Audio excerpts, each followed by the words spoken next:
and the CEO of Navbees. Caroline, over to you. Thank you. Hello, great to be here. Tim, thank you so much. I always love your energy.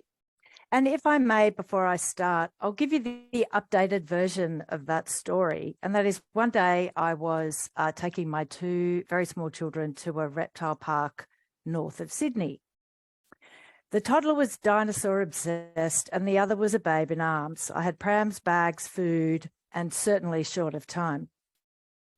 A paper map on arrival placated my toddler and we were off to a great start. Shortly, however, the map was on the ground, ripped, dropped, and competing child needs and an inability to plan and discover where to go was starting to really compromise my experience. The end result was we missed the timing of the reptile show, hit the cafe at peak wait time, and with too much to do, not enough time, it was all too hard, so I went back to the car. So I guess my point is sometimes it's very difficult for visitors to have a really good day out, no matter the quality of the destination. So really, to distill down that story, we've come up with the 3 trends in gaps that we see today that venues and destinations are seeking to resolve. The first one is what we call the map gap. The second is the experience gap. And the third one is the personalisation gap. So recently, a Navbees client saw a daily increase of 300% in their visitation. Imagine what this could do for you and your destination. Consider the opportunity that this represents for your ability to increase dwell and spend, or to increase your visitor experience rating and so improve your NPS.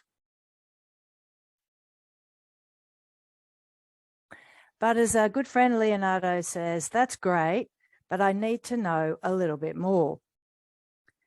So imagine if you could know who those visitors were, where they were from, where they went, and what they did. Well, you don't need to imagine. With Navbees, that's exactly the information you can get. So there you get a heat map of the volume of visitors by hour of the day. You can see what country their sim originates from, so whether they're a domestic or an overseas tourist. You can see which visitors are new versus revisits, and other information that you might prioritise. So what we're highlighting is that there are lots of gaps in the way a destination can interact with their visitor. And what we'd like to show you is how Navbees reveals what Google conceals.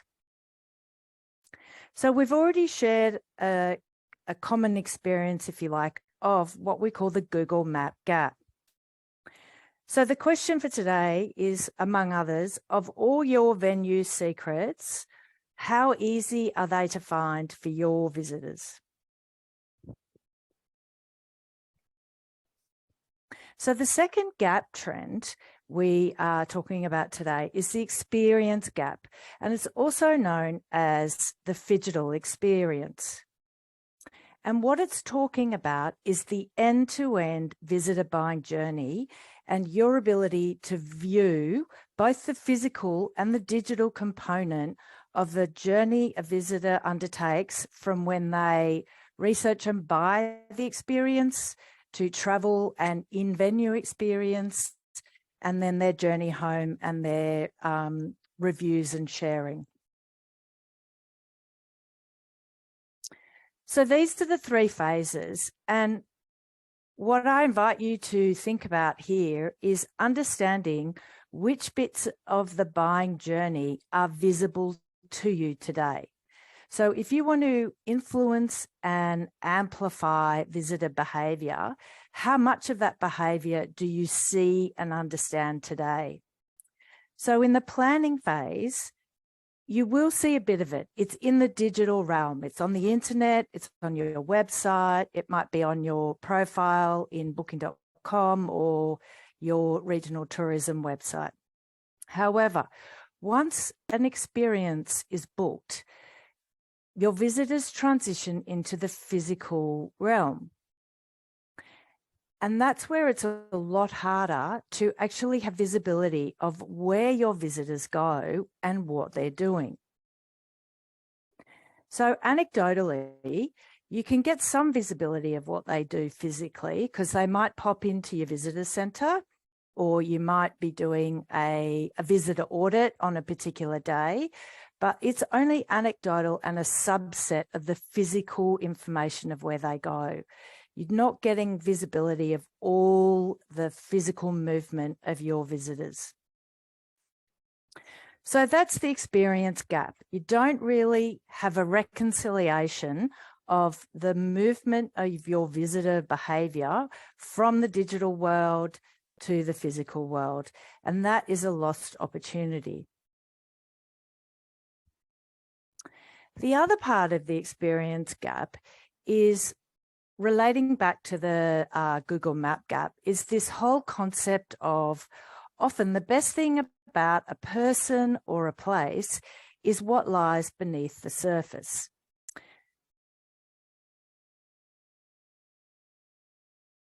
So when you think about when someone comes to your destination, they might book their flagship experience, but all the other little local secrets that they will complement that journey with are not easily visible and easily found and navigated to. So you really need to think about where that information needs to be published and made visible to increase the opportunities of your visitors to bridge the experience gap. And the final gap is around personalisation. And this is really one of the most important, because we always hear in the media and we hear our clients say it's all about personalising for their end visitor. But really, the personalisation needs to be about your destination or your venue.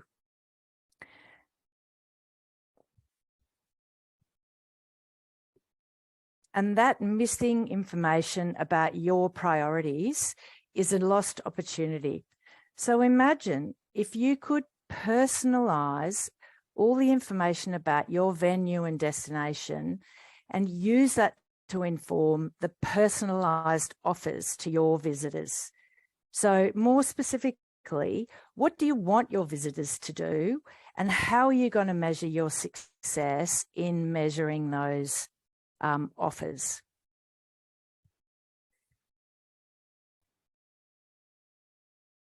So here's a really useful side-by-side comparison of a destination personalisation gap. Again, it's for a Navies client. This one's for Western Australia, Kings Parklands and Botanic Gardens. On the left-hand side, you can see a simple Google Map inquiry, and on the right is an example of a Navies hyperlocalised digital map. So when you amplify the Google view, you can see that even when you click on the Google Things to Do filter, Google serves 30% of the options up outside the specifically Googled destination. So that is a 30% disintermediation of your destination by an industry platform. So that is a lost opportunity for you, or it's demanding you to pay Google as well to advertise all of your points of interest and prevent outsiders bullying in on your visibility. So moving now to how you can bridge that personalisation gap for a venue or a destination. You can see here for the Kings Park Botanic Gardens, they've been able to create extensive groupings of places that people might be interested in doing. So the personalization has gone down another couple of layers from things to do to activity-based or a subject-based of what you want to do. Like, I want to specifically go here, or I'd like to go and have a cup of tea.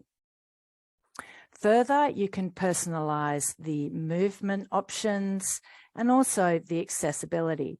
So if you bring in grandma in a wheelchair, you will be able to select and filter what experiences are available to you pushing someone in a wheelchair.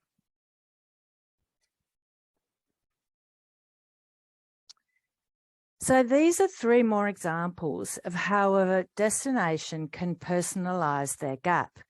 So you can see on the left, this is a time-based activation, and it's for temporary emergency and customer services. So if you're having an event and you want to advise people and communicate where an emergency point is, this is a really good example of how you can do it. The middle one obviously is quick, I need a coffee, my children have exhausted me, or in the case of teenagers, something a little stronger. And on the far right, this is a time-based personalization. So if it's a very small activation inside a greater area, this is a really nice way to activate it onto the screen of your hyperlocalized map to make someone aware of something they would not know was on.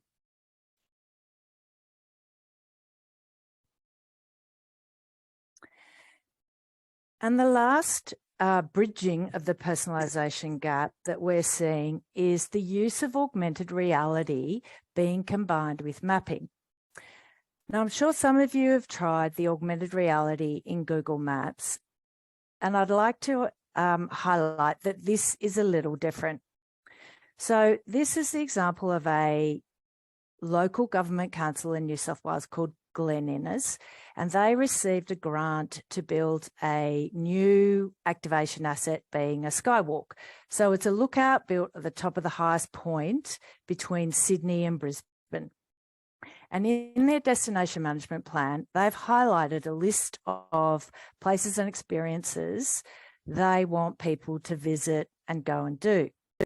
So by filtering the visibility of these experiences, so cast your mind back to the hyperlocalized map of Kings Park, the map publishes the points of interest or experiences that are suitable for kids with family, someone who wants to learn about plants or animals, and has an event that's active now. So it really allows you to geofence and activate right in a visitor's context when they're in destination, and get them to go off and do things. If you like, explore all the local secrets that you would like them to see.